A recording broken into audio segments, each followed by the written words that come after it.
You're listening to the Learn Like a CPA podcast, where we talk about all things real estate, tax strategy, and personal finance. Whether you're a real estate investor looking to scale your portfolio, or you're an individual wanting to take your financial freedom journey to the next level, this is a podcast for you. Welcome back to the Learn Like a CPA show. Today we're going to be talking about the power of leverage when it comes to real estate. This one is sometimes hard to understand it in the beginning, but being able to use other people's money, such as the banks, private money, personal loans, being able to use leverage provides so many benefits. There's pros and cons to using leverage, but with real estate, when we talk about the four main benefits of owning real estate in the form of cash flow, debt pay down, tax benefits, and appreciation, these benefits that are attributable to real estate, they get amplified when you talk about bringing in leverage. When you don't use leverage versus when you use leverage, you also get three additional benefits. These benefits include liability protection for your equity, market risk mitigation, and also time, which we're going to get into in a little bit.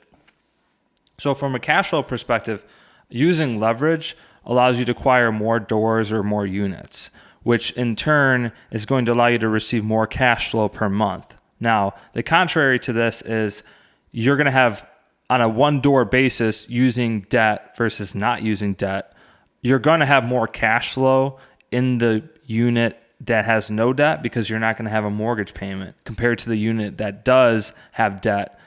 You are going to have a mortgage payment. So in the one unit stage, if you have a single family home, let's say, of course your cash flow is going to be higher actually if you do not finance the property or use leverage. But on a multi-scale, when we talk 5, 6 to 60 properties, using leverage is going to provide you more cash flow. And I have an example case study at the end here where we're going to walk through exactly this.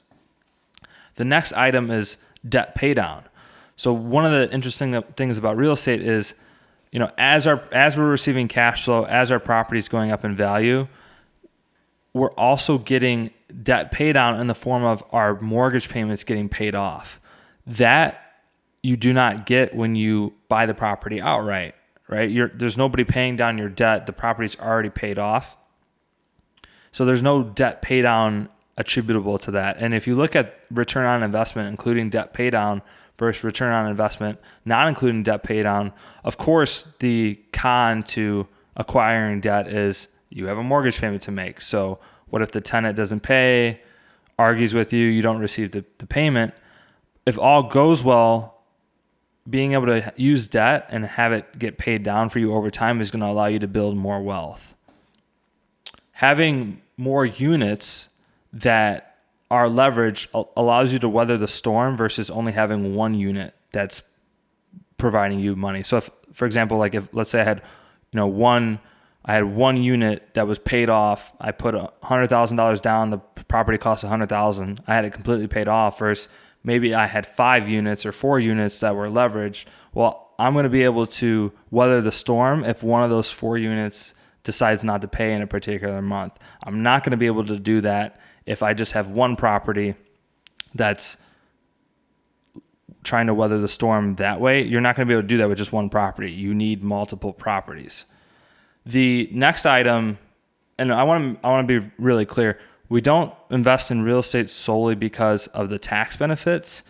But if you go back and watch some of my other podcasts, you'll find out that the tax benefits are absolutely insane when it comes to real estate. There's no other asset or vehicle class that allows for the tax breaks or benefits that you're going to see in real estate. That being said, what's interesting about real estate is that it doesn't matter if you put 100% down, or you buy the property all cash, or you use leverage. You actually get the same tax benefit whichever way you go. So if I put, let's say I put $100,000 down on a $100,000 property, I buy it all cash, I get the same tax benefit as if I put no money down or $25,000 down. The tax benefit remains the same when you use leverage. And that's really what's powerful about real estate and how you're able to scale and amplify your portfolio. The fifth benefit that we'll talk about is appreciation, right? What's nice about real estate and using leverage as compared to let's compare it to the stock market. If I have $25,000 cash, well, in the stock market, I'm only getting appreciation on $25,000. So let's say I get 3%, 5% a year only on $25,000.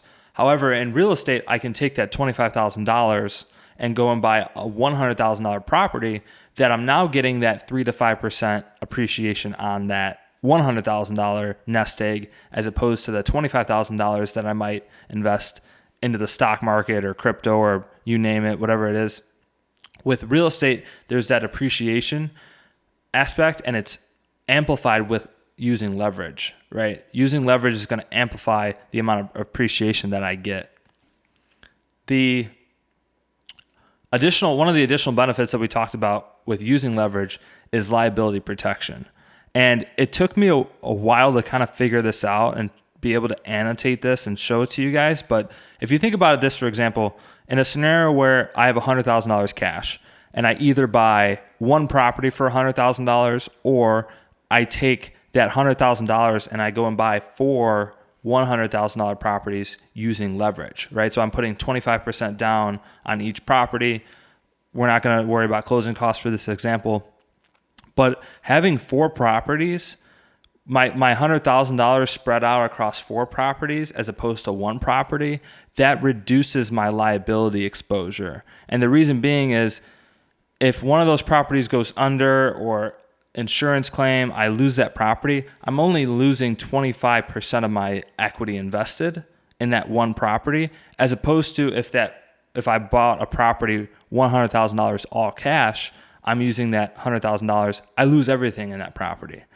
So using leverage and spreading out your assets also reduces your liability risk from potential creditors, from tenants, from anything, right? Now, the one con, obviously, with that is you're going to have more properties to deal with, of course, but it will reduce your risk.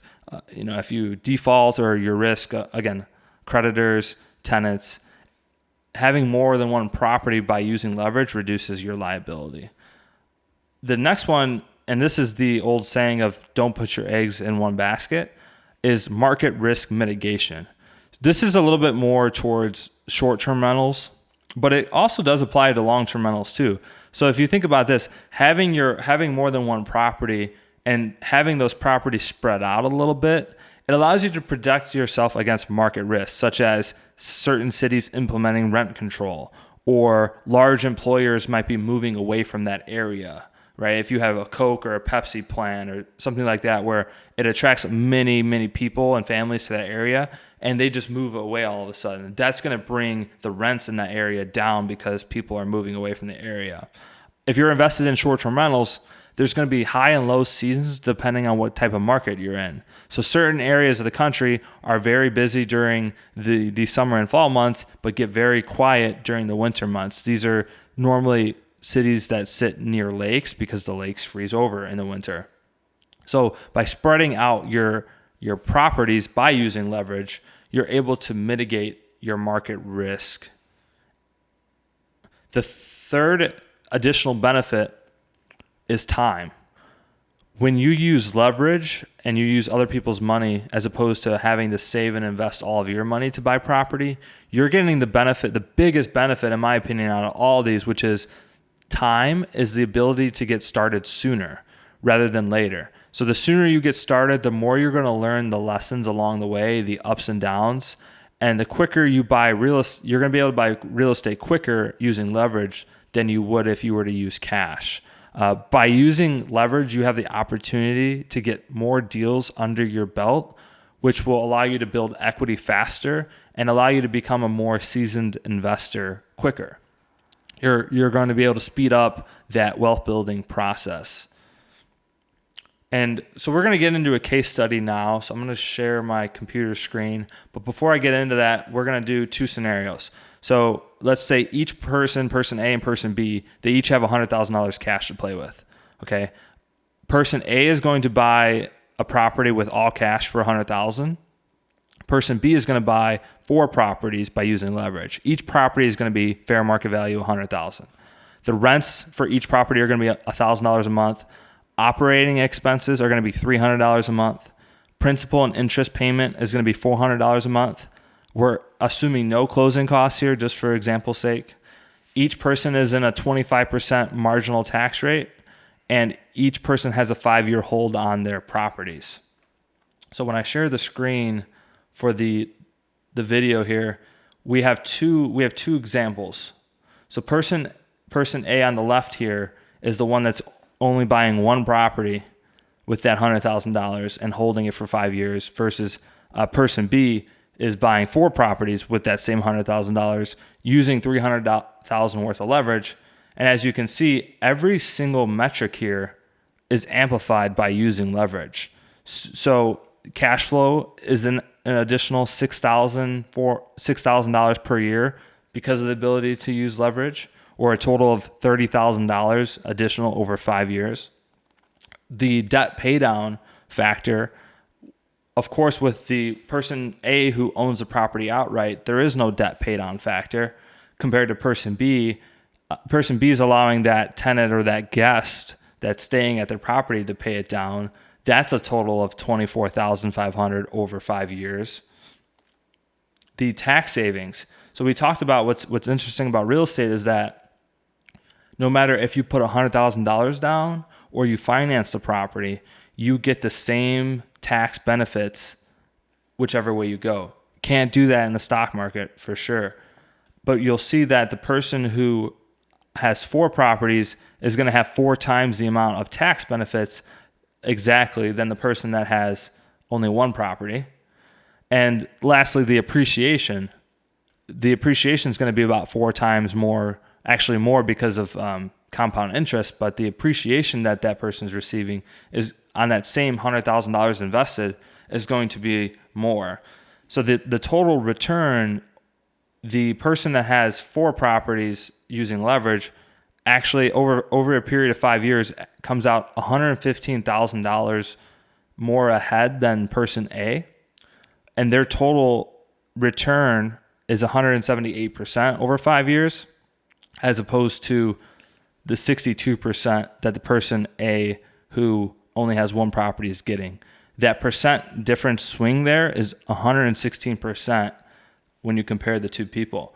But also think about what I was saying before about liability protection, right? Person B, they have their assets spread out. They have 4 properties. So, a storm happens, blows away one of the houses, you name it, whatever happens, rent control. If they're only losing 1 property, they're only losing out on a chunk of their cash flow, 1/4, versus person A, if that property goes underwater or something happens, they're losing out on all their cash flow. The person B is able to diversify their liability protection by having more than 1 property.